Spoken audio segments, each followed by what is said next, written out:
First point है इसमें periodic table is the arrangement of periodic table is the arrangement of जो answer बता रहे थे बिल्कुल सही था। Is the arrangement of periodic table is the arrangement of elements. Periodic table is the arrangement of elements in a tabular form. In a tabular form.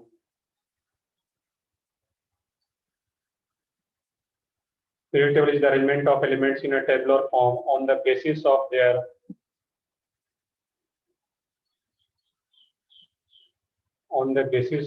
property. On the basis of their property that facilitates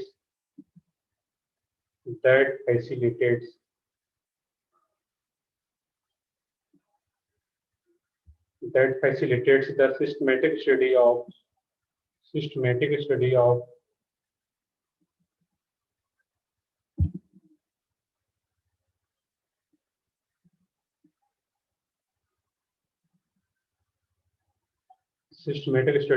properties of elements.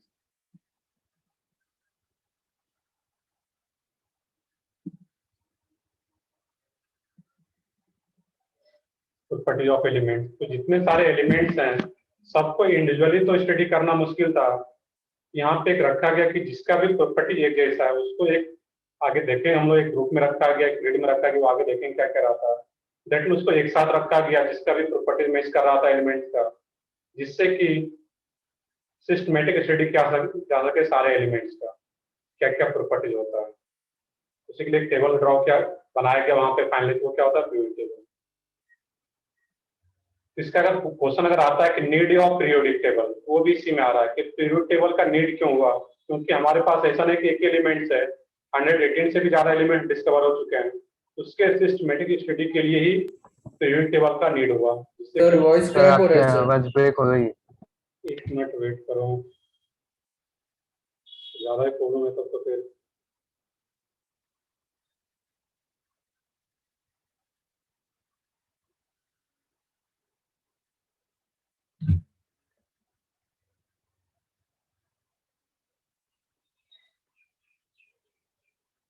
चलो अभी आ रहा है proper voice. Yes चलो ठीक है,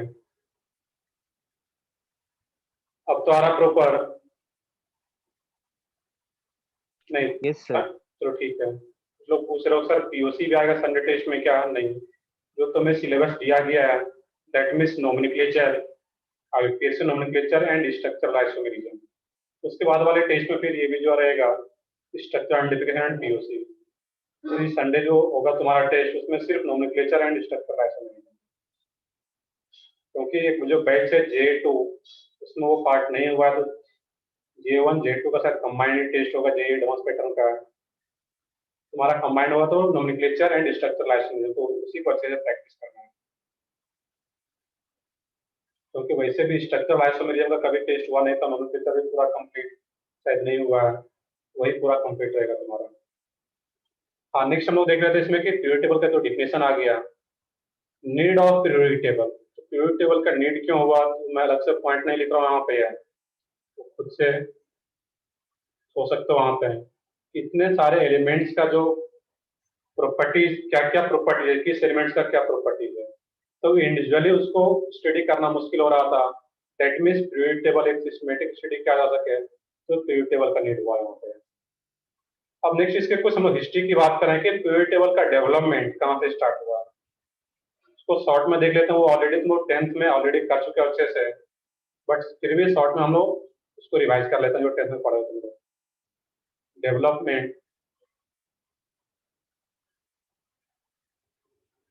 development of periodic table. जो सबसे first scientist आए थे वो कौन थे, डोवेर्नियर। उसने एक ट्राइड दिया था, डोवेर्नियर ट्राइड।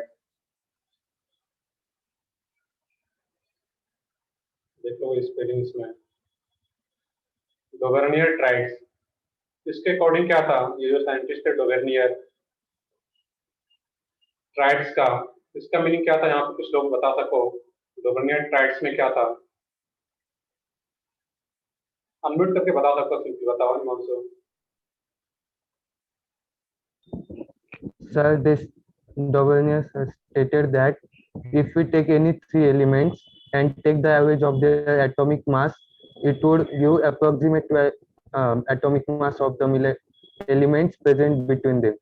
सही है, बिल्कुल सही स्टेटमेंट है। तो ये चीजें तुम लोग 10th में पढ़ चुके हो, मैं स्टेटमेंट नहीं लिखा रहा, बस उसमें कंसेप्ट क्या था वो चीजें मैं बता के आगे बढ़ रहा हूँ यहाँ पर।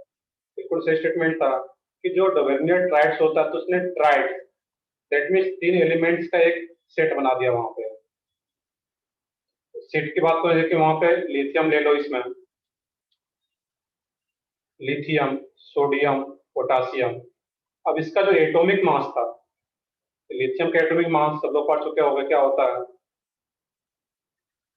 7, सोडियम का 23, 23, पोटासियम का 39।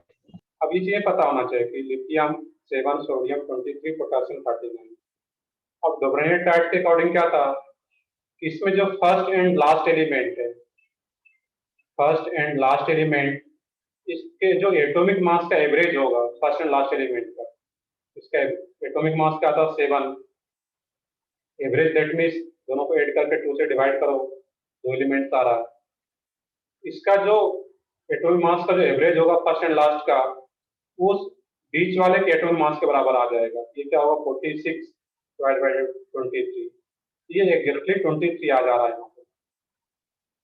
तो इसने 3 एलिमेंट्स का एक ट्राइड बनाया था, नाम नेम से clear tried, that means 3 elements का एक सेट बना दिया गया, इसमें कि फर्स्ट एंड सेकंड का जो एटॉमिक मास का एवरेज होगा वो बीच वाले के बराबर आ जाएगा, जो कि आ रहा है यहाँ पे। एक एग्जांपल में और ले लो यहाँ पे, देखिए क्लोरीन, ब्रोमीन, आयोडीन, ये भी एक ट्राइड्स बना दिया गया यहाँ पे। क्लोरीन का एटॉमिक मास कितना होता है,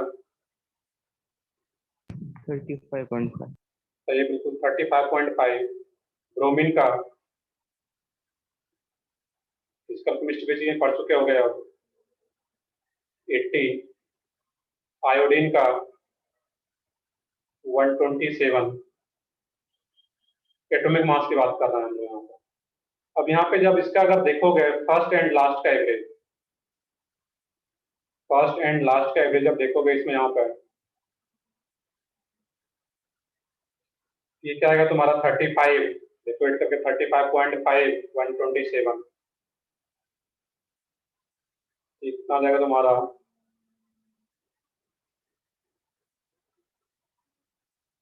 160।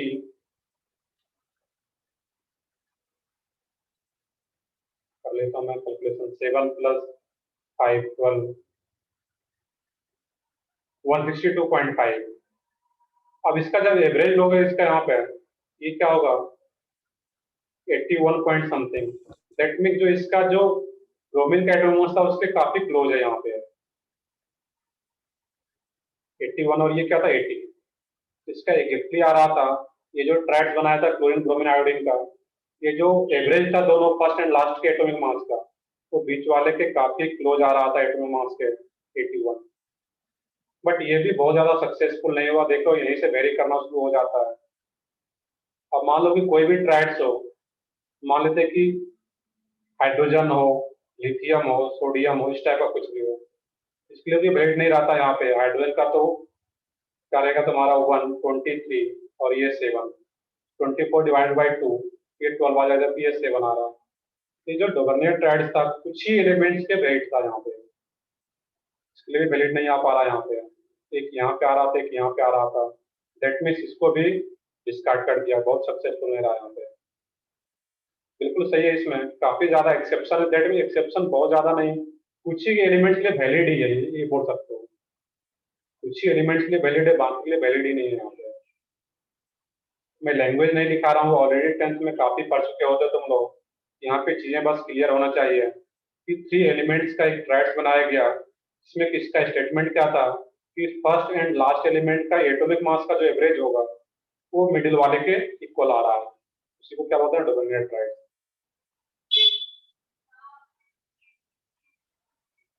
ठीक है, इसमें जस्ट 3 ट्राइड्स ही रहता है, ये रहेगा, मतलब कुछ ही रहता है इस टाइप से, एक इसमें भी एग्जैक्ट बराबर नहीं आ पाता यहाँ पे मिडिल के बराबर, एटोमास के, इसको डिस्कार्ड कर दिया गया है। नेक्स्ट कौन सा होता है साइंटिस्ट, नेक्स्ट कौन सा इसमें, तो डेवलपमेंट था फर्स्ट तो डोमिनेंट टाइप से स्टार्ट हुआ था। Second Newland. सही है बिल्कुल, Newlands law of octave. Second क्या रहा था तुम्हारा, न्यूलैंड्स लॉ ऑफ ऑक्टेव।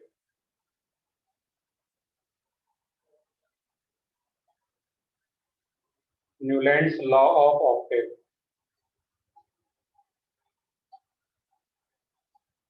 ये चीजें मैं यहाँ पे सेंटेंस में नहीं लिखा रहा क्योंकि ऑलरेडी पढ़ चुके हो, मैं यहाँ पे बस एक्सप्लेन कर दे रहा हूँ जो कि तुम लोगों को याद भी हो जाए। बिल्कुल वो भी बोल सकते हो कि कैल्शियम, स्ट्रोंशियम, बेरियम वो भी एक ट्राइड्स रहता है, ये भी बोल सकते हो ये कि कैल्शियम, स्ट्रोंशियम, बेरियम, बट इसका एटॉमिक मास देखोगे तुम लोग फिजिकल में ऐसा पढ़े होगे क्या क्या रहता है, तो फिर उसके अकॉर्डिंग ये आ पाता है, बट ये भी आ जाता है ट्राइड्स में, उसका भी मिडिल में जो एटॉमिक मास है उसके बराबर आ जाता है एवरेज उसका। देखो इस स्लाइड को देखना, यहाँ पे देखो इसको, तो तुम लोग नोट भी करोगे, सिंपली डोमिनेंट ट्राइड्स लिख करके ये एग्जांपल लिख लो, एक ये लिख सकते हो, एक इसको भी लिख सकते हो, बट इसका एटॉमिक मास मुझे आइडिया नहीं है, उसमें देखो कि क्या रहता है इसका एटॉमिक मास, क्योंकि वो फिजिकल का पार्ट है, का क्या क्या रहता है एटॉमिक मास यहाँ पे। ठीक है, और भी ज्यादा रहता है बट तुम लोग डिटेल में नहीं जा रहे, बट जो बेसिक चीजें वो क्लियर होना चाहिए यहाँ पे।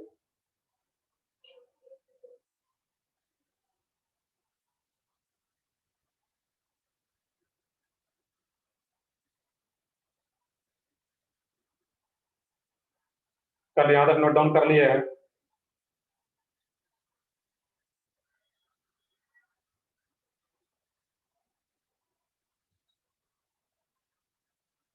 नेक्स्ट था इसमें, तो ठीक है आगे बढ़ता हूँ इसमें।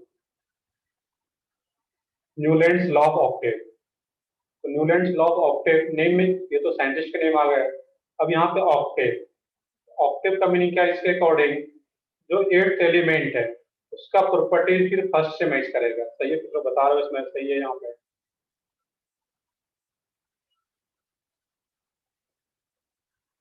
इसमें क्या हो जाए कि यहाँ पे हम लोग लेते हैं lithium, beryllium, boron, carbon, nitrogen, oxygen, chlorine. ये क्या था, lithium, beryllium, boron, carbon, nitrogen, oxygen, chlorine. यहाँ तक कितना आ गया तुम्हारा इसमें, 1 2 3 4 5 6 7। अब इसका जो एट्थ एलिमेंट है वो क्या आ जाता है यहाँ पे तुम्हारा, सोडियम। उस टाइम तक जो इनर्ट गैस था वो डिस्कवर नहीं हुआ था, लाइक नियोन। इसका 7 तक यहाँ पे आ रहा था lithium, beryllium, boron, carbon, nitrogen, oxygen, chlorine. अब इसका जो एट्थ एलिमेंट था जो कि सोडियम रहता है, वो फिर यहाँ से आ रहा है sodium, magnesium, aluminium, silicon, phosphorus, sulphur, chlorine.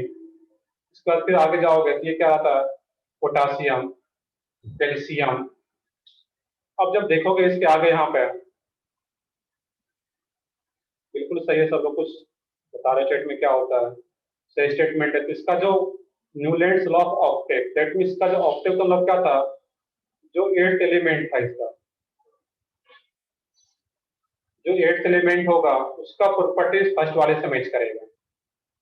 Lithium, beryllium, boron, यहाँ 7th आ गया, इसका जो एट्थ एलिमेंट था, अब बोलोगे सर इसमें नियॉन भी तो आता है, क्लोरीन, नियॉन, सोडियम। नियॉन को हम लोग यहाँ पे नहीं ले रहे क्योंकि उसके अंदर कोई डिस्कवर ही नहीं हो पाया था।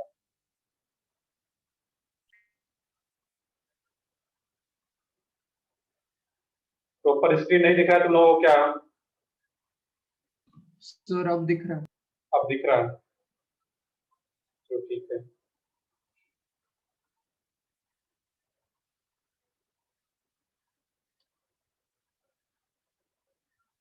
अब यहाँ पे ये एक्सप्लेन कर रहा था कि इसमें जो होता है कि जो एट्थ एलिमेंट है, देखिए इसमें क्या आ गया तुम्हारा सोडियम, फिर क्या आ जाता है क्लोरीन तक, 7th एलिमेंट है ये, फिर जो एट्थ एलिमेंट है वो पोटासियम।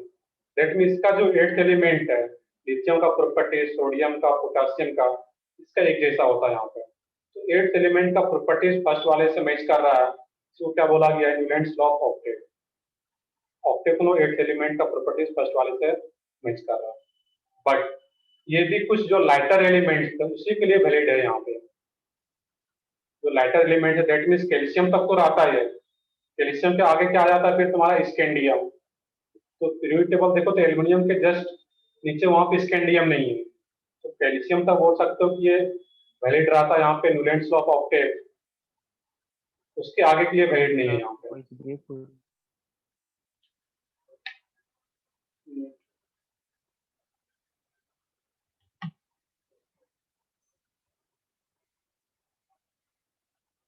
तो देखते हैं यहाँ पे, अब तो प्रॉपर आ रहा है वैसा भी, बीच बीच में जो बता रहा हूँ बीच बीच में ब्रेक होता है, तो ठीक है अभी आ रहा क्लियर। तो यहाँ पे इसका जो पॉइंट्स है कि जो न्यूलैंड्स लॉ ऑफ ऑक्टेव होता है वो लाइटर एलिमेंट्स के लिए तो वैलिड हो पाता है यहाँ पे, बट जो हैवियर एलिमेंट्स है उसके लिए वैलिड नहीं, दैट मींस कैल्शियम के आगे के लिए वैलिड नहीं होता यहाँ पे।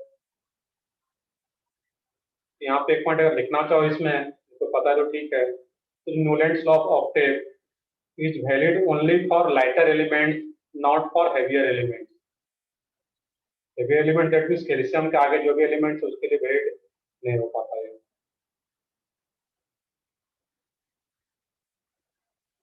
मैं इसमें डिटेल में नहीं जा रहा हूँ क्योंकि ऑलरेडी तुम लोग पढ़ रखे हो। थर्ड आता है इसमें यहाँ पे, इस पॉइंट पे खुद से नोट कर लो, Newlands law of octave is valid only for lighter elements, not for heavier elements, only for lighter elements, not for heavier elements.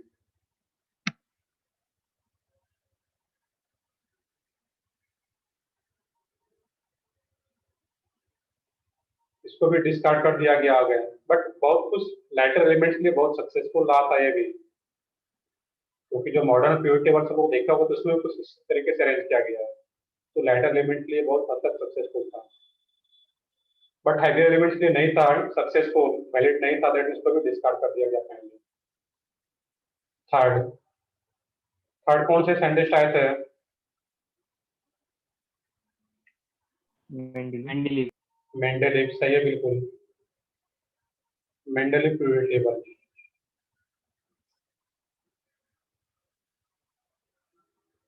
अब इस मेंडेलीव पीरियोडिक टेबल में सबसे फर्स्ट क्वेश्चन तो ये रहता है कि जो मेंडेलीव पीरियोडिक टेबल बनाया गया था वो किस बेसिस से बनाया गया था, कुछ याद हो? उसका बेसिस क्या था? Atomic mass. सही है atomic बिल्कुल। mass number. तो क्या था वहां पे? एटॉमिक मास पे, बेस्ड ऑन एटॉमिक मास। ये कुछ लोग बता रहे हो इसमें लूथर मेयर भी था, ठीक है, बस उसको हम लोग बहुत ज्यादा नहीं लेते, वहां पे बहुत ज्यादा सक्सेसफुल नहीं था लूथर मेयर, उसको हम लोग यहाँ पे, वो भी था बट उसको हम अलग से यहाँ पे नहीं देख रहे हैं। मेंडेलीव पीरियोडिक टेबल काफी सक्सेसफुल था, और उसके बाद लास्ट में फिर जो हम लोगों को पढ़ना है डिटेल में मॉडर्न पीरियोडिक टेबल, जो कि हेनरी मुस्लिम ने दिया था, उसको डिटेल में देखेंगे। इस तीन को हम लोग बस शॉर्ट में देख लेते हैं। तो मेंडेलीव पीरियोडिक टेबल जो था यहाँ पे है, ये किस पे बेस्ड था? तो फर्स्ट पॉइंट इसमें based on atomic mass, based on increasing atomic mass of elements, based on increasing atomic mass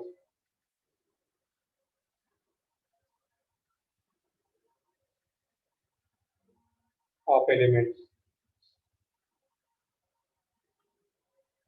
ये यहाँ पे है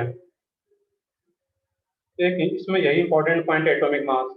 अब इसमें जो पीरियड एंड ग्रुप यहाँ पर भी डिफाइन कर दिया गया था कि जो मेंडेलीव पीरियोडिक टेबल होता है इसमें यहाँ पे है based on increasing atomic mass. Second point है, मैं शॉर्ट में लिख देता हूँ, Mendeleev periodic table empty, Mendeleev periodic table was divided into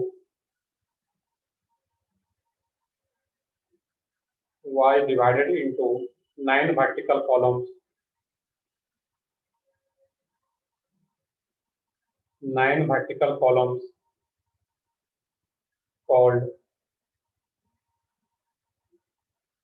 groups, and seven horizontal rows,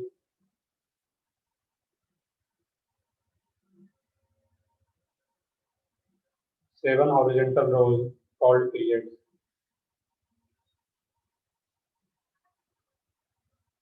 और इसका जो ग्रुप नंबर होता है उसको रोमन में रिप्रेजेंट किया गया था इसका जो ग्रुप नंबर जो भी था, group number is represented by first, second, 8 या 0 8 ग्रुप या 0 ग्रुप। अब इसका जो भी तुम लोग बहुत सारा पढ़ चुके हो, मेरिट्स और मैंडेट पीरियड टेबल, उसको मैं यहाँ पे एक्सप्लेन नहीं कर रहा हूँ। बाकी अगर देखोगे मॉडल तो जो मिलेगा उसमें कुछ दिया गया है, बट ये चीज़ तुम लोग को रट्टा 10 में तो बहुत ही रटा दिया जाता है कि प्रॉपर्टीज ऑफ या merits of mandate period table and demerits of mandate period table. मैं उसने डिटेल में नहीं जा रहा हूँ क्या मेरिट्स था क्या डिमेरिट्स था, मैं एक एक पॉइंट यहाँ पे नहीं लिख रहा बोर्ड पे, बट ये चीज तुम लोगों को 10 से पता है कि क्या क्या मेरिट्स है क्या क्या डिमेरिट्स है। तो इंपॉर्टेंट मेरिट्स क्या कुछ लोग बता सको इसमें, जिससे बाकी लोगों को भी रिवाइज हो जाइए। Merits of mandate period table, हाँ बताओ Himanshu. He could accommodate all the elements discovered till then. और He left spaces for more new elements to be discovered.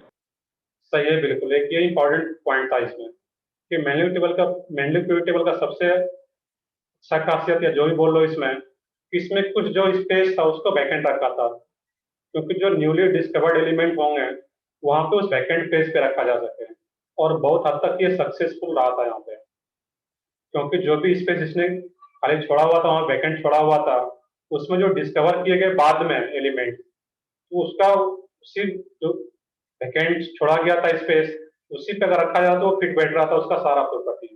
ये एक इम्पॉर्टेंट पॉइंट था मैंडेट पीरियड टेबल का। इसमें जो वैकेंट स्पेस छोड़ा गया था पीरियड टेबल में या अपने पीरियड टेबल में जो वैकेंट स्पेस छोड़े हुए थे, उसका जो बाद में डिस्कवर एलिमेंट हुआ वो एग्जैक्टली फिट हो जा रहा था वहां पे। ये इसका एक इम्पॉर्टेंट मेरिट्स था यहाँ पे। हाँ बताओ, कुछ लोग और पूछना चाह रहे हो इसमें? Sir, after the discovery of inert elements, they could be placed in new period without disturbing the current order. बिल्कुल सही है, ये सब इसका मेरिट्स था।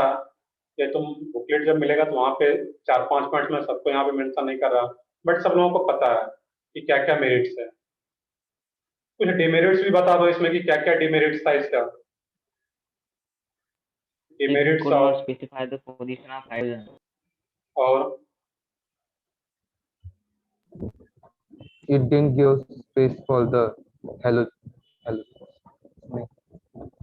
सही है, इसमें हाइड्रोजन एटम का कोई पोजीशन नहीं बताया था इसमें कहाँ पे रहेगा। सही है, Proper position of hydrogen, whether in alkali metals or सही है, हाइड्रोजन का भी प्रॉपर पोजीशन नहीं No बताया गया position था। for isotopes. सही है, बिल्कुल। आइसोटोप्स जो था उसका भी जो भी एलिमेंट्स है उसका आइसोटोप्स है उसका कोई प्रॉपर पोजीशन नहीं बताया गया था वहाँ पे। तो सब लोगों को पता है, इसमें अलग से मैं यहाँ पे इसलिए नहीं, क्योंकि ये बस डेवलपमेंट देखना है, जो मेनली हम लोग पढ़ना उसके हम लोग डिटेल पे आ रहे हैं अभी यहाँ पे।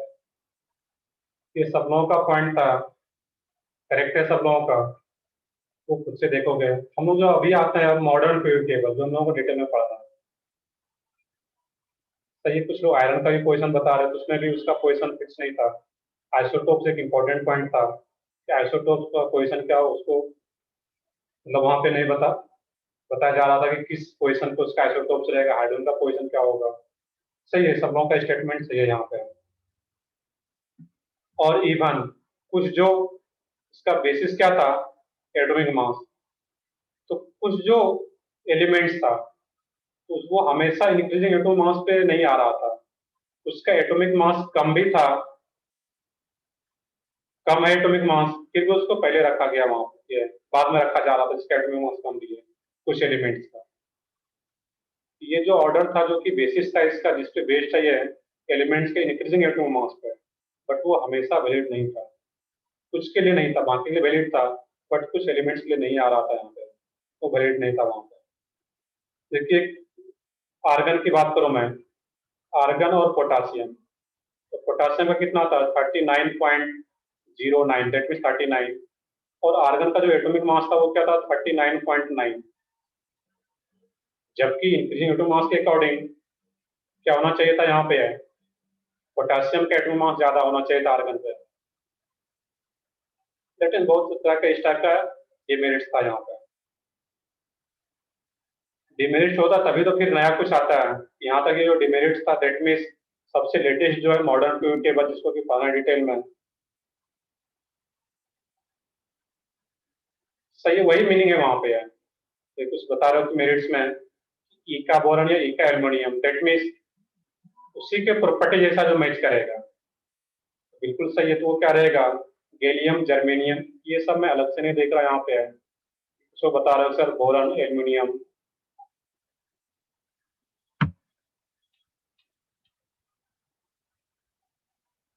या सिलिकॉन जो भी है वहां पे है।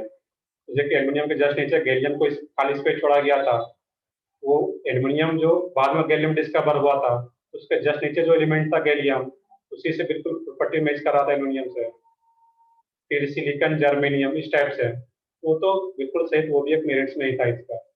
वो तो उसी पॉइंट में आ गया जो स्पेस वैकेंट छोड़ा गया था, उस पॉइंट में ये मेंशन हो जा रहा है।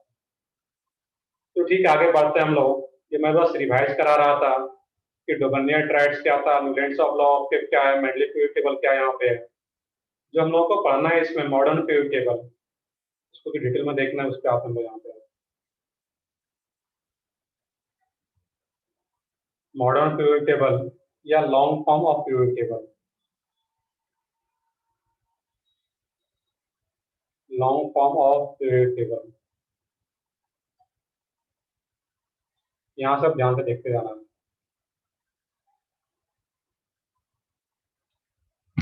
तो मॉडर्न पीरियड टेबल या लॉन्ग फॉर्म पीरियड टेबल किस साइंटिस्ट ने दिया था, यहाँ पे कुछ याद हो? Henry Henry Mosle. मोजले। सही है, इसमें सब लोगों का सही, given by Henry Mosle.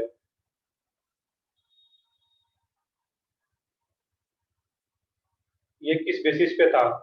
Based on atomic number. Based on atomic number, बिल्कुल सही है। एक ये डिफरेंस था कि जो मॉडर्न ये मेनली पीरियड टेबल था वो एटॉमिक मास पे बेस्ड था, लेकिन जो मॉडर्न पीरियड टेबल था या लॉन्ग फॉर्म पीरियड टेबल बोलते हैं तो किस पे बेस्ड था? एटॉमिक नंबर पे based, based on atomic number.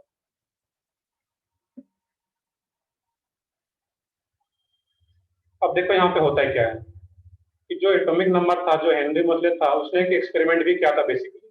उसके बाद वो बाद में कंक्लूजन दिया कि एटॉमिक नंबर पे बेस्ड है। उसने जो एक्सपेरिमेंट किया था वहां पे, ये देखो एक टेबल, ये ग्राफ है बेसिकली। तो एक्सपेरिमेंट ये क्या था कि जो भी एलिमेंट्स था, जो भी एलिमेंट्स था, तो हर एक एलिमेंट्स पे इलेक्ट्रॉन का बम्बार्डमेंट करा के देखा गया। और जब एलिमेंट्स पे बम्बार्डमेंट कराया गया इलेक्ट्रॉन का, तो उसमें जो एक्सरेज निकल रहा था वहां पे, और जब एक्सरे निकल रहा था वो जो एक्सरेज होगा उसका कुछ फ्रीक्वेंसी होगा वहां पे। मैं फिर से रिपीट करता हूँ, इसने जो एक एक्सपेरिमेंट किया था जिसको तुम बोलते हैं मोस्ले एक्सपेरिमेंट भी बोलते हैं इसको यहाँ पे, मोस्ले एक्सपेरिमेंट्स।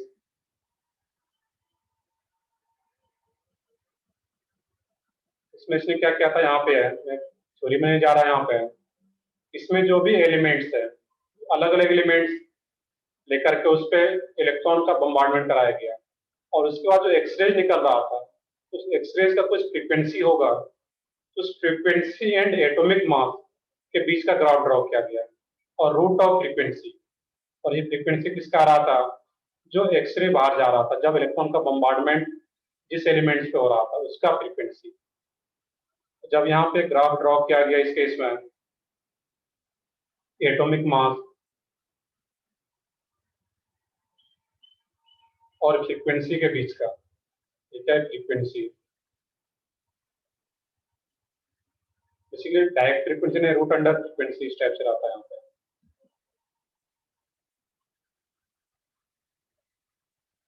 तो एटॉमिक मास अगर यहाँ पे कुछ लिया जाए इस टाइप से, ये तो जीरो आ गया यहाँ पे, दैट मीन इसमें अगर लिया जाए इस टाइप से 20, 40, 60, 80,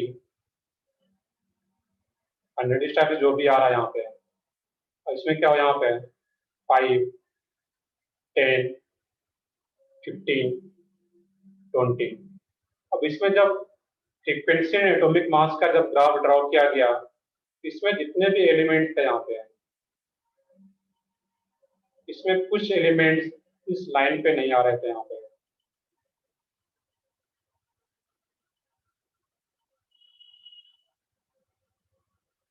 अब यहाँ पे होता क्या है, जो लाइन ड्रॉ किया गया यहाँ पे है,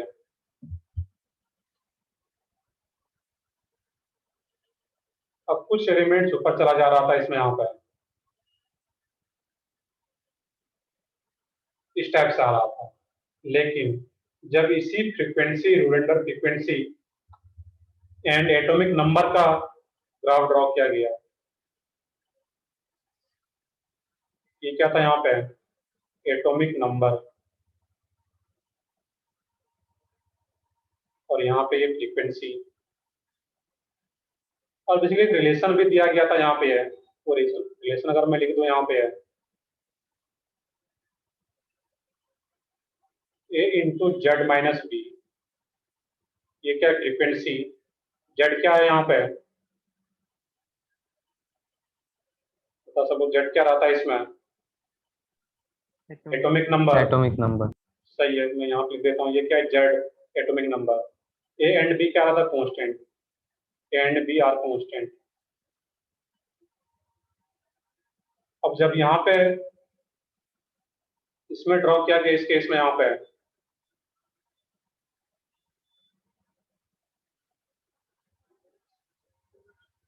10, 20, 30, 40, 50, अब यहाँ पे एक देखो, यहाँ पे मैंने क्या लिया, 20, 40, 60, 80, 100, यहाँ पे मैं ले रहा हूँ 10, 20, 30, दैट मीन अप्रॉक्स क्या रहा था, जो एटॉमिक नंबर होता है उससे डबल होता है एटॉमिक मास। बस इसके लिए मैं यहाँ पे लिख रहा हूँ यहाँ पे, और बाकी इसमें फिर वही ले लोगे इसमें 5। ये एग्जैक्ट डाटा यहाँ पे हम लोग मिक्स नहीं करा रहे हैं, जो कंक्लूजन बस उसको समझना है यहाँ पर लोग। अब इसमें क्या होता है यहाँ पे, बिल्कुल ग्राफ ड्रॉ कर लो, यहाँ पे है बहुत सिंपल सा ग्राफ है ये, बस मोस्टली एक्सपेरिमेंट लिखो और ये दो ग्राफ ड्रॉ कर लेना है। अब इसमें क्या होता है, इसमें जो फ्रीक्वेंसी एंड एटॉमिक नंबर, जो एलिमेंट्स का एटॉमिक नंबर है, जिस एलिमेंट्स को बम्बार्डमेंट कराया जा रहा था इलेक्ट्रॉन का, उसमें जो एक्सरेज निकल रहा था उसका जो फ्रीक्वेंसी है, इसमें जितने भी एलिमेंट्स था सब एक लाइन पे ही आ रहा था यहाँ पे।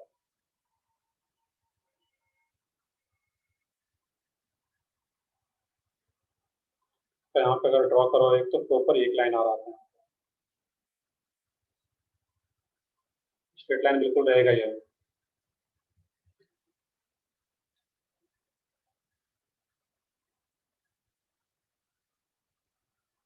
यहाँ पे जब एटॉमिक नंबर एंड फ्रीक्वेंसी के बीच का ग्राफ ड्रॉ किया गया, तो वहाँ पे देखा गया कि इसमें जितने भी एलिमेंट सब एक ही लाइन पे आ रहे हैं, लेकिन इसमें एटॉमिक मास के बीच में जब ग्राफ ड्रॉ किया गया एंड फ्रीक्वेंसी, तो वहाँ पे कुछ एलिमेंट्स का जो आ रहा था वहाँ पे फ्रीक्वेंसी एटॉमिक मास के साथ जब ग्राफ देखा गया, तो कुछ ऊपर नीचे आ रहा था।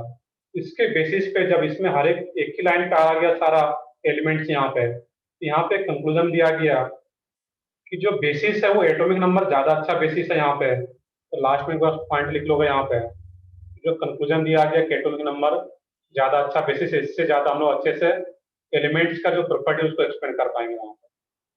लास्ट में पॉइंट लिख these are concluded that, step लिखोगे सिंपली। कंक्लूजन इसका क्या था यहाँ पे कि atomic number is more fundamental, atomic number is more fundamental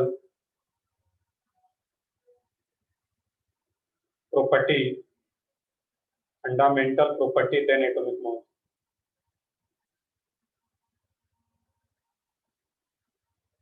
Then atomic mass. Clear यहाँ पे है, बहुत ज्यादा डिटेल में कैलकुलेशन वगैरह नहीं देखना कि रिलेशन कैसे आता है, बट यहाँ पे देखना है कि ये जो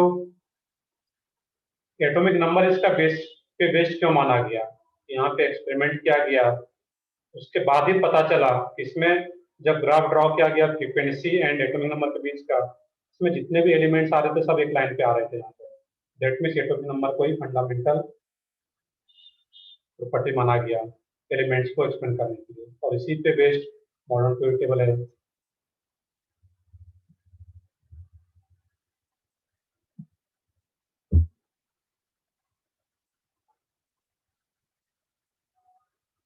ये तुम लोग एक्सपेरिमेंट की बात कर रहे थे, मोस्टली एक्सपेरिमेंट ड्रॉ कर लो वैसे इसको, बट बहुत ज़्यादा इम्पोर्टेंट ये नहीं है।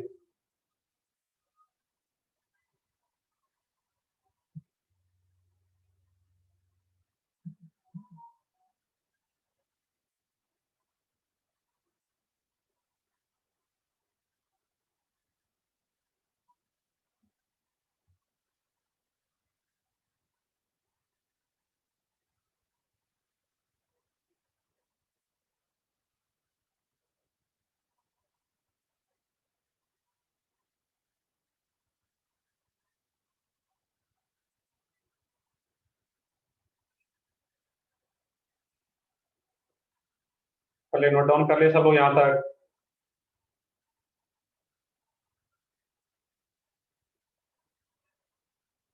और इसे क्लियर है तो मैं एक्सपेरिमेंट सिंपल सा है कि फ्रीक्वेंसी एंड एटॉमिक मास का जो ग्राफ ड्रॉ किया गया, उसमें सारे एलिमेंट्स एक लाइन पे नहीं आ रहे थे, लेकिन जब एटॉमिक नंबर एंड फ्रीक्वेंसी, ये फ्रीक्वेंसी किसका था, अलग अलग एलिमेंट्स का, जो इलेक्ट्रॉन का बम्बार्डमेंट हो रहा था एलिमेंट्स के ऊपर, उससे जो एक्सरे निकल रहा था, उसका फ्रीक्वेंसी है।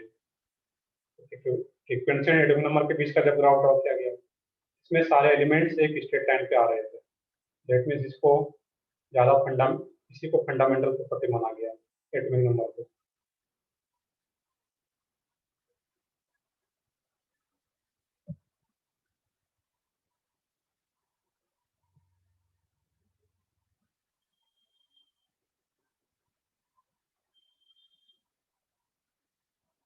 कर नोट डाउन कर लिया यहाँ तक सब लोग?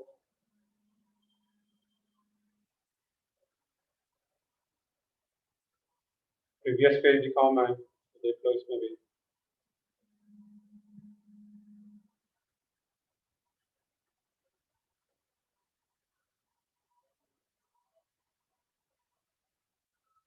Yes, sir. चलो ठीक है, तो यहाँ तक तो बस हिस्ट्री देख रहे थे कि pivot टेबल का डेवलपमेंट कैसे हुआ, डिटेल में देखना यहाँ से, मॉडर्न pivot टेबल और long form of pivot table.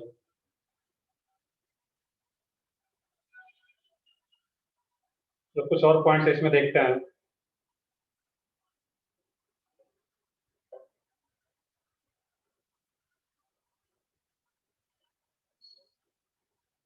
Draw तो कर लेते पीछे सब लोग। नेक्स्ट है इसमें कुछ प्रॉपर्टी है इसी में कि जो मॉडर्न pivot टेबल है उसमें वहाँ पे, तो मैं लिख देता हूँ यहाँ पे, long form of pivot table, दोनों नेम दिया जाता है इसको, consists of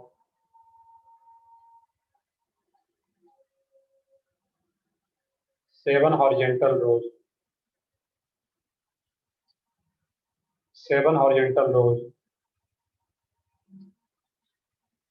called period,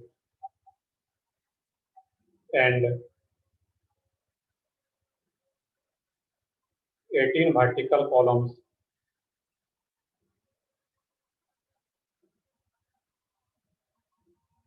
called groups.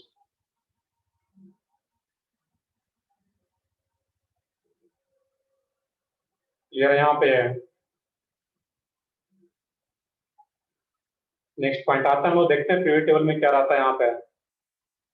तो जो long form of pivot table है, modern pivot table, 7 horizontal rows called period and 18 vertical columns called groups। Next point लिखने से पहले हम लोग थोड़ा pivot टेबल को देख भी लें यहाँ पे।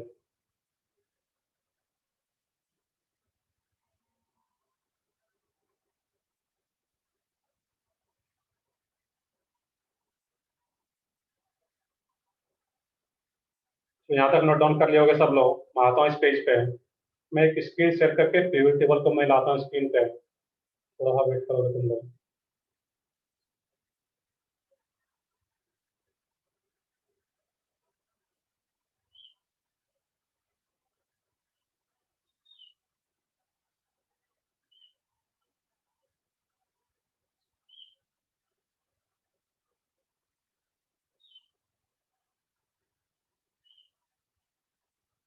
एक मिनट।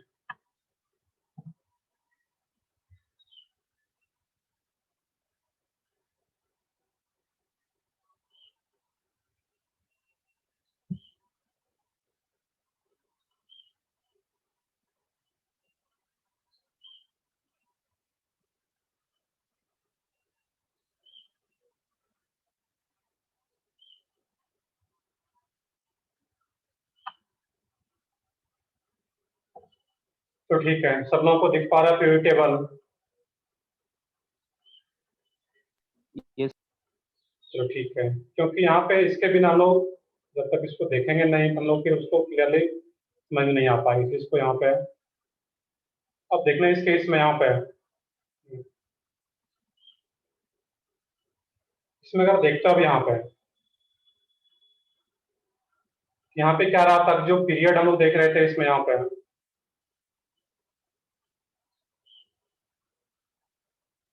यहाँ पे क्या रहा था इस केस में तुम्हारा पीरियड, वो क्या रहा था 1 2 3 4 5 6 7। ये जो हॉरिजेंटल रोज आ रहा है तुम्हारा इसमें वही क्या था 7 पीरियड। और जो वर्टिकल कॉलम्स है यहाँ पे, तो वर्टिकल कॉलम्स क्या रहा था इसमें यहाँ पे जो हम लोग इंडिकेट करते हैं ग्रुप नंबर को, तो मेंडलिक पीरियड टेबल में जो ग्रुप नंबर को इंडिकेट किया गया था वो रोमन में क्या गया था 1 2 3 4।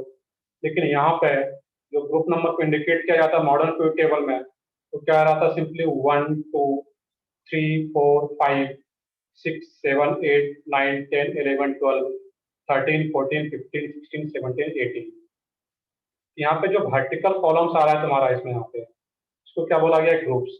तो कितने ग्रुप्स आ रहे हैं 18 ग्रुप्स एंड 7 पीरियड। क्लियर है यहाँ पे है।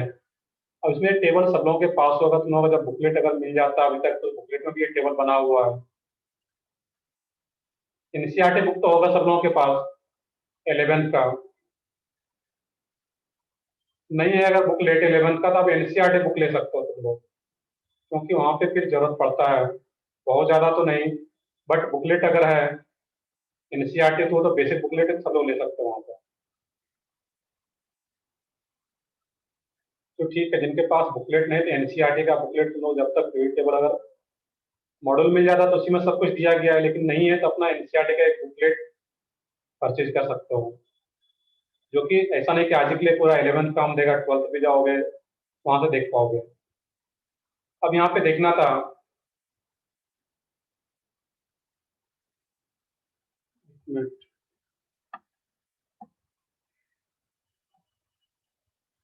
हाँ किसमें क्या रहा था इस केस में यहाँ पे। अब देखो इसमें कुछ चीजें दे रखा है यहाँ पे शॉर्ट में।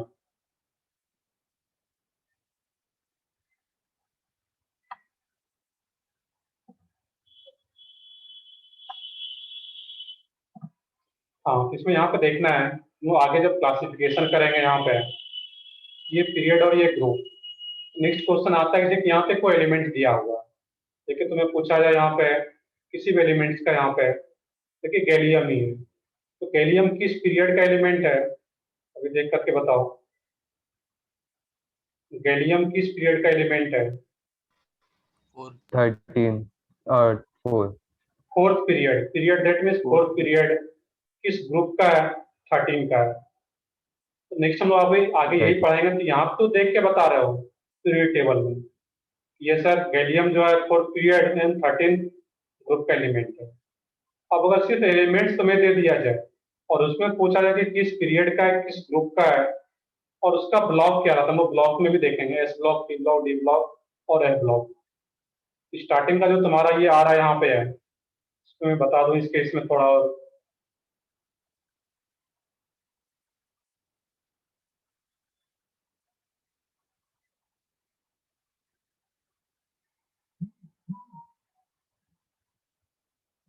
वेट करो।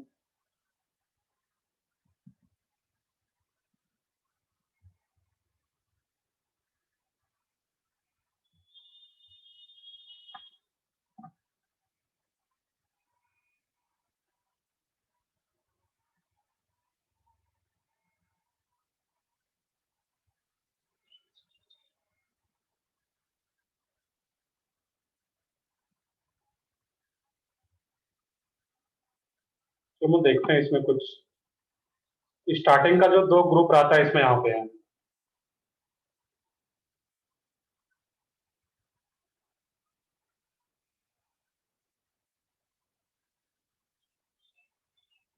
तो ठीक है हम लोग देख लेते हैं इसमें राइटिंग अभी कुछ पॉसिबल नहीं था, नहीं तो मैं प्रॉपर इसमें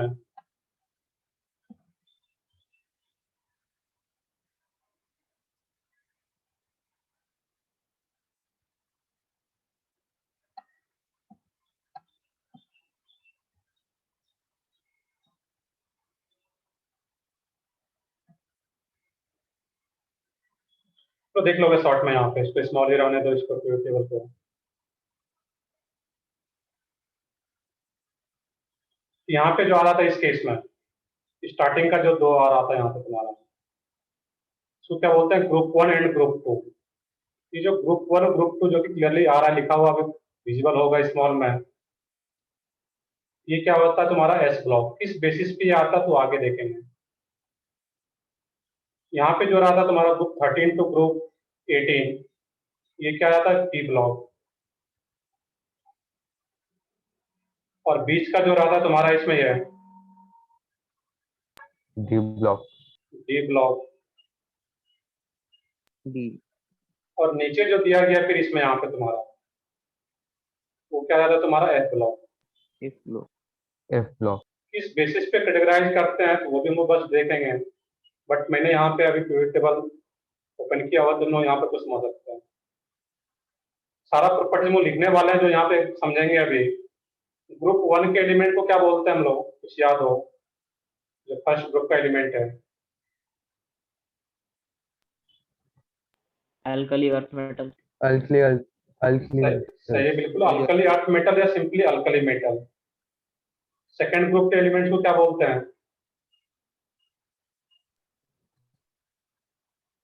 अल्कलाइन अर्थ मेटल। ऐसा कुछ पढ़े हो गए, नहीं पढ़े तो ये सारा पॉइंट्स लिखेंगे।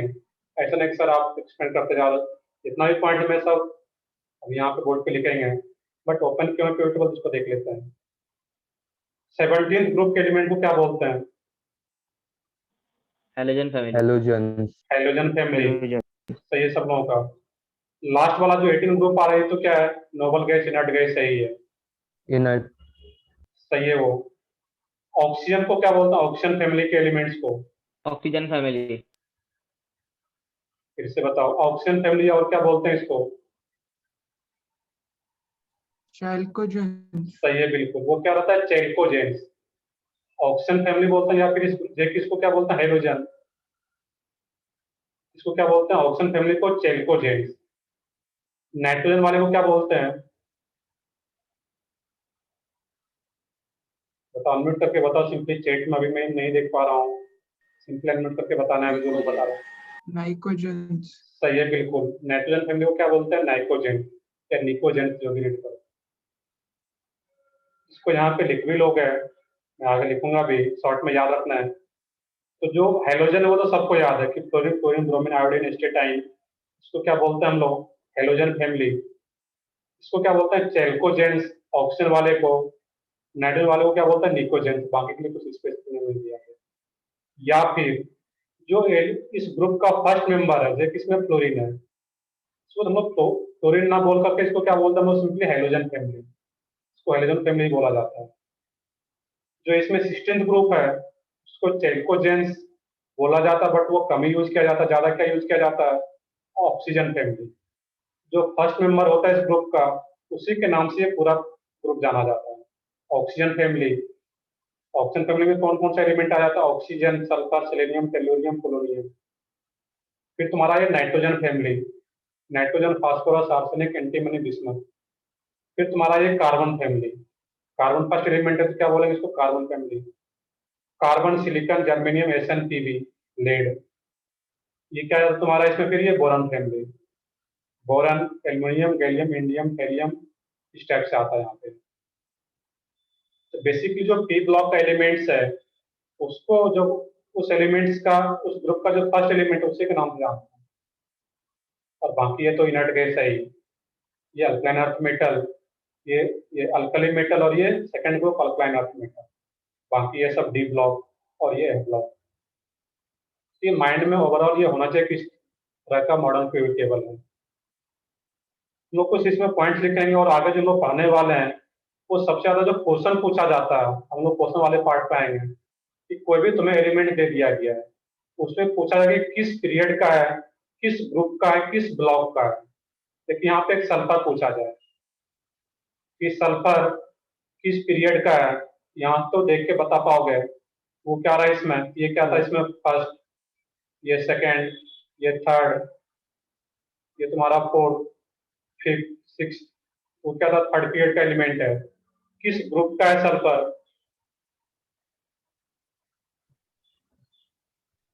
सोचो इसमें।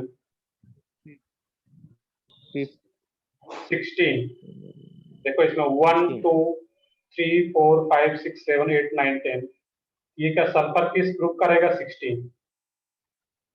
तो ठीक है, ये चीज हम लोग अभी नोट भी करते हैं और कुछ हम लोग कैलकुलेशन वाला जो पार्ट है उसका आता है।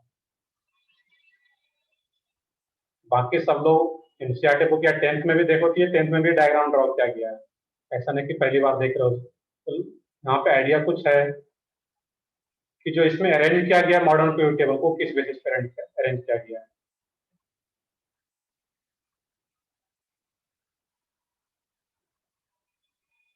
चलो आ जाता हूँ मैं अपने व्हाइट बोर्ड पे।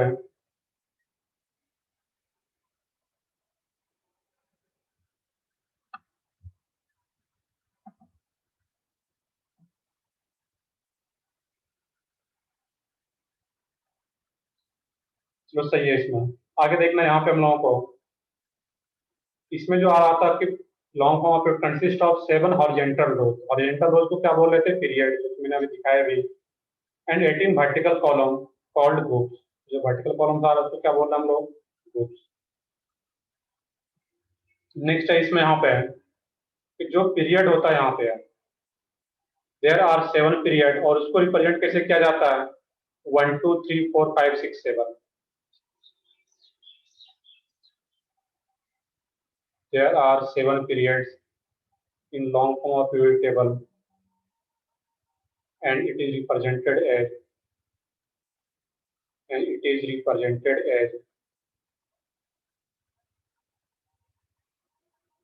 1 2 3 4 5 6 7। क्लियर है? इसमें यहाँ पे है। अब देखना यहाँ पे कि हर एक पीरियड में कितना एलिमेंट्स होगा। तुम लोग फर्स्ट पीरियड की बात करें,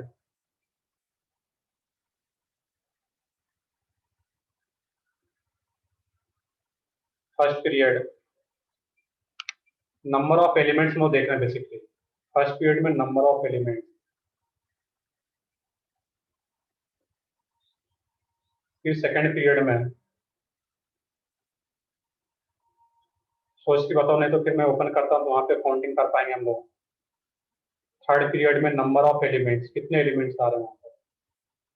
फोर्थ पीरियड में, फिफ्थ में, सिक्स्थ में एंड सेवंथ में।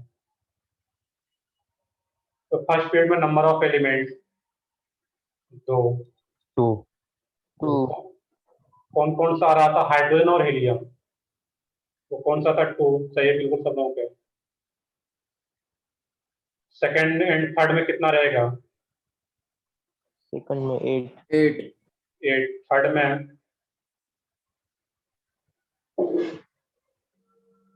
तो मैं इस पे आता हूँ। रहेगा सर। एक मिनट, मैं इस पे आता हूँ अभी। मैं फिर से उसको ओपन करता हूँ अभी। इस पेज पे मैं आता हूँ अभी। सर 8 ही होगा। 8 देख लेते हैं हम लोग। मैं तो कैलकुलेशन करके बता भी दूंगा, बट तुम लोग उसमें अगर वहां से चेक करते हो तो फिर और भी क्लियर होगा वो।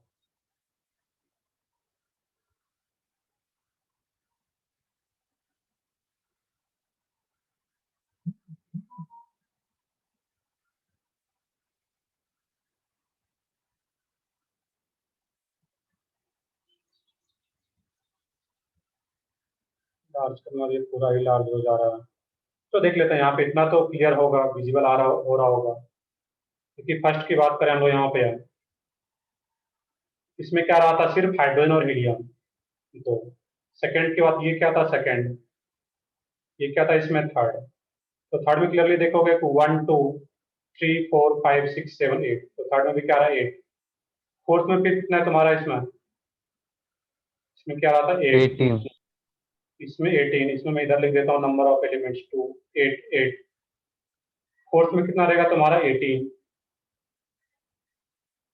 फिफ्थ में कितना आएगा? 18 18। सिक्स्थ में कितना आता?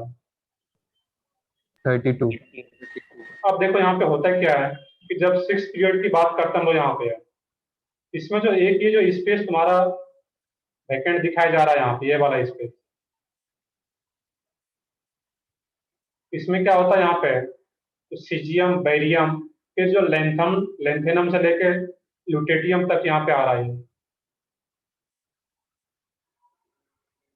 ये जो आ रहा है यहाँ पे लेंथम से, ये जो 14 आ रहा है यहाँ पे 1 2 3 4 5 6 7 8 9 10, दैट इज 14 एलिमेंट, वो भी इसी 6 पीरियड का आ जाता है।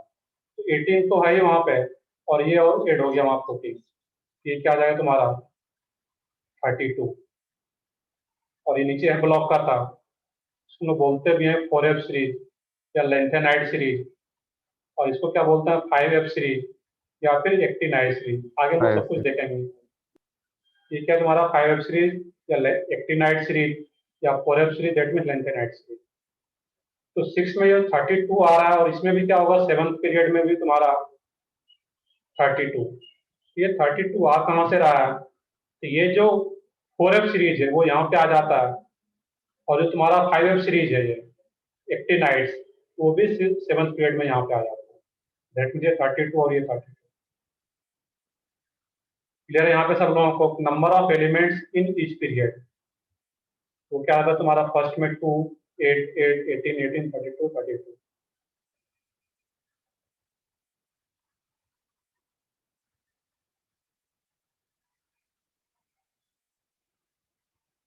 तो देखते हैं यहाँ पे, तो थर्ड में भी क्या रहा था इसमें 8, फोर्थ में क्या रहा था 18 number of elements in each period, fifth में क्या रहा था तुम्हारा 18, सिक्स में 32, और सेवंथ में भी क्या था 32। क्लियर यहाँ तक सब लोगों को? इसको भी नोट कर लेते हैं, number of elements in each period.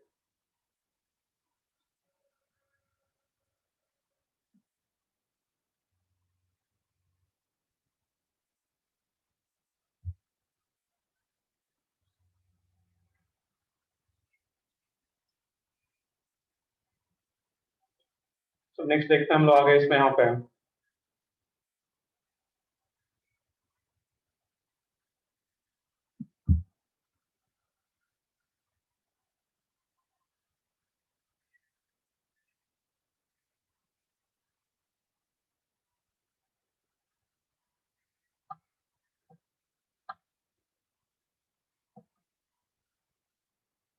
Next हम लोग ग्रुप की बात करें यहाँ पे, तो ग्रुप में क्या होता है इसमें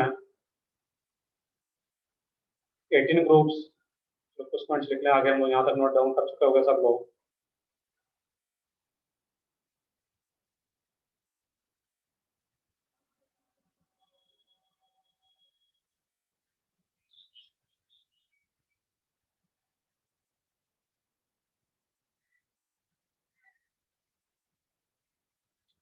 There are 18 groups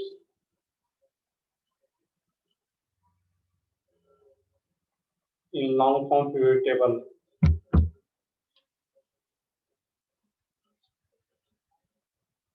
A modern periodic table. There are 18 groups in long form periodic table and represented as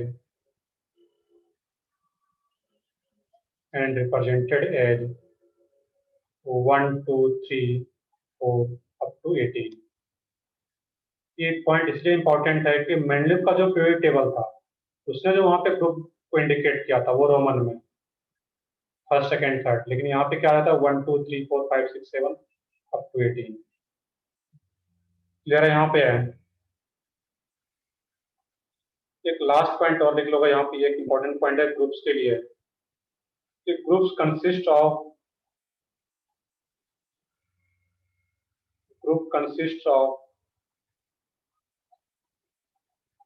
group consists of a series of elements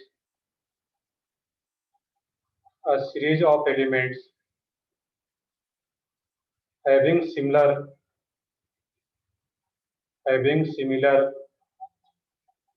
valence cell electronic configuration, valence cell EC electronic configuration. तो जो भी एक group का element होगा उसका जब configuration लिखोगे तो उसका जो वैलेंस शेल कॉन्फ़िगरेशन रहता है, देखेंगे अभी हम लोग, वो क्या रहता है सेम रहता है उसमें।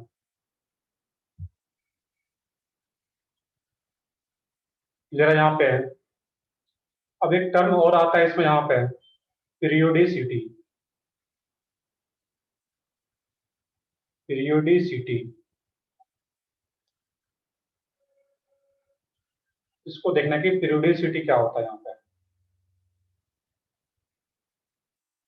सॉरी अलग सब टॉपिक है ना?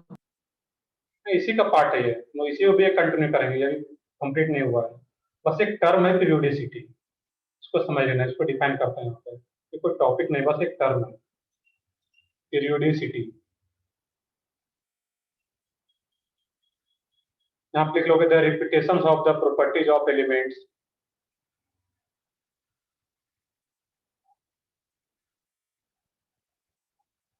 the repetition of the properties of elements,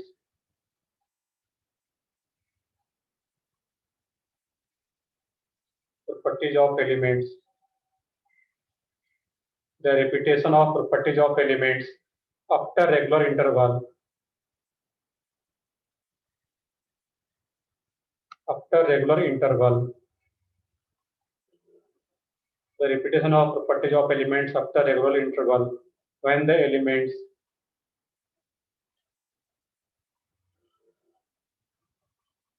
are arranged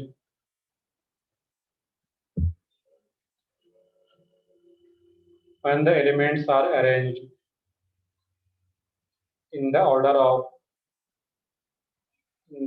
of increasing atomic number,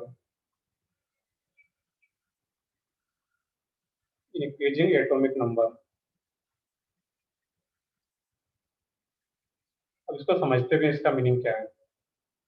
The repetitions of properties of elements after regular interval when the elements are arranged in the order of increasing atomic number। मैं read भी करता हूँ, तो यहाँ पे जहाँ भी कहीं समझने में कोई दिक्कत हो तुरंत पूछोगे वहां पर। The repetition of properties of elements after regular interval when the elements are arranged in the order of increasing atomic number। Modern period table की बात कर रहे हैं, एटॉमिक नंबर इंक्रीजिंग ऑर्डर में। अब देखना इसका मीनिंग क्या है यहाँ पे। तो मान लेते हैं कि यहाँ पे क्या हो, लिथियम हो, सोडियम हो, पोटासियम, रुबिडियम, सीजियम। लिथियम का एटॉमिक नंबर क्या रहेगा? 3, सोडियम का 11, पोटासियम का सिंपल नोट करके बताओ, इसमें चेट में उतना ज्यादा। पोटासियम का 19, यहाँ तक तो पता है। रुबिडियम का 37, सीजियम का 55। अब यहाँ पे देखोगे इसमें पीरियोडिसिटी का मतलब क्या है कि the repetition of properties of elements after regular interval when the elements are arranged. इसको पीरियोडिसिटी एक टर्म यूज करता है पीरियोडिक फंक्शन। एटॉमिक नंबर ये जो एलिमेंट्स आ रहा है पीरियोडिक फंक्शन, तो एक टर्म आता है पीरियोडिक। पीरियोडिसिटी है, इसको क्या बोलते हैं? पीरियोडिक। तो पीरियोडिक एक जनरल टर्म है कि आफ्टर सर्टेन पीरियड या आफ्टर सर्टेन टाइम, ऐसा कुछ बोलते होंगे कि आफ्टर सर्टेन पीरियड कोई भी काम अगर रिपीट हो रहा है तो बोलेंगे वो क्या है? पीरियोडिक है। कि घड़ी देखते होंगे वो सर्टेन टाइम पे इधर से उधर मूव करता है, जो स्टार का जो पीरियोडिक रहता है वहां पे है। दैट मीन्स कोई भी प्रॉपर्टीज यहाँ पे एलिमेंट्स की बात करें जो कि आफ्टर सर्टेन इंटरवल उसका प्रॉपर्टीज का मैच कर रहा हो। यहाँ पे लिथियम के बाद अगर सोडियम आ गया उसका प्रॉपर्टीज मैच करता है। कॉन्फ़िगरेशन लिख लो इसका 1s2 2s1।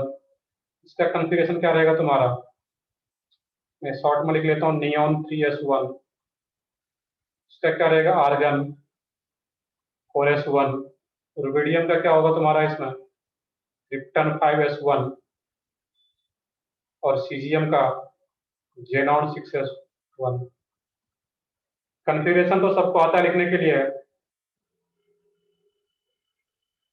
नहीं अगर भूल गए हो जो कि एटॉमिक स्ट्रक्चर में कराया गया हो तो उसको फिर से रिवाइज करना है, क्योंकि यहाँ पे एटॉमिक ये एलिमेंट्स के इलेक्ट्रॉनिक कॉन्फ़िगरेशन पे ही सारा कुछ होने वाला है। जितना भी आगे हम लोग पढ़ेंगे, जिनको भी अभी अच्छे से याद नहीं है कि कैसे लिखा जाता है कॉन्फ़िगरेशन, एक बार रिवाइज कर लोगे। यहाँ पे कुछ देख रहे होगे, ये जो पॉइंट वो लिखे हुए थे, एक इंपॉर्टेंट पॉइंट, कि group consist of a series of elements having similar वैलेंशियल electronic configuration.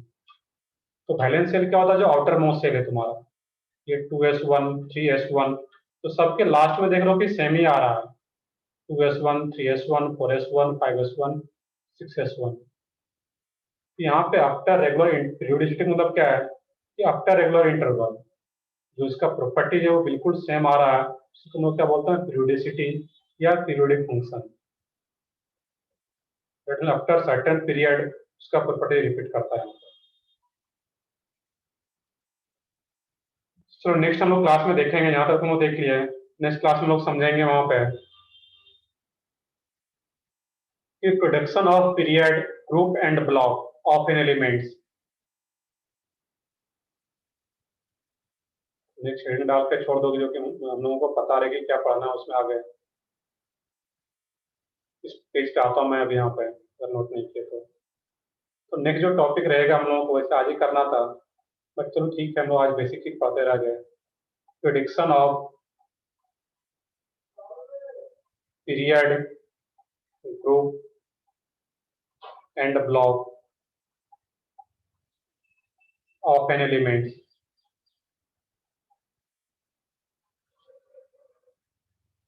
Prediction of period, group and block of an element. मैं आता हूँ उस पेज पे अभी।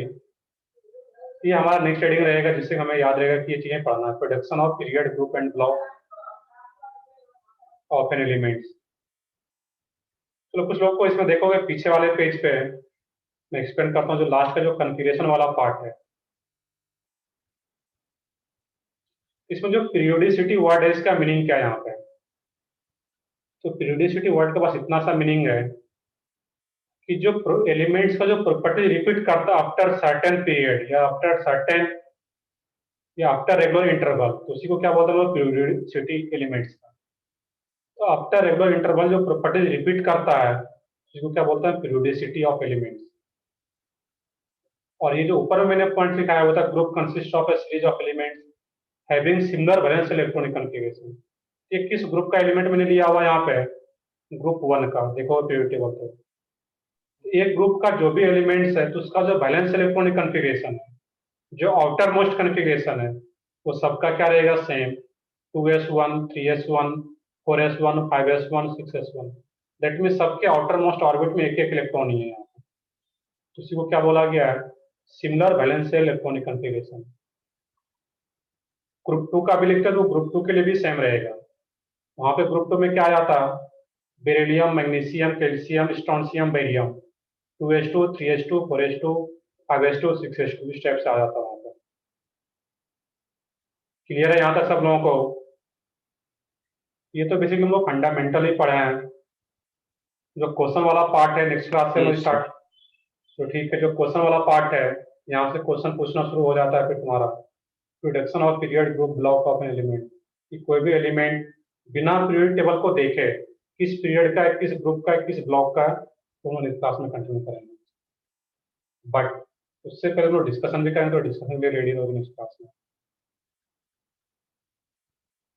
चलो ठीक है, आज हम लोग थोड़ा स्टार्ट किए थे, थोड़ा इसमें हम लोग रह गए, ज्यादा कुछ हम लोग पढ़ नहीं पाए इसमें। तो ठीक है, तो ठीक है, मैं अभी सेशन एंड करता हूँ, मेरा भी नेक्स्ट लेक्चर है अभी, मेरा भी लेक्चर होगा। तो ठीक है, मैं देखता हूँ अगर पीडीएफ होगा तो मैं सेंड करता हूँ फिर। Yes, sir. तो ठीक है, अभी मैं सेशन एंड करता हूँ फिर।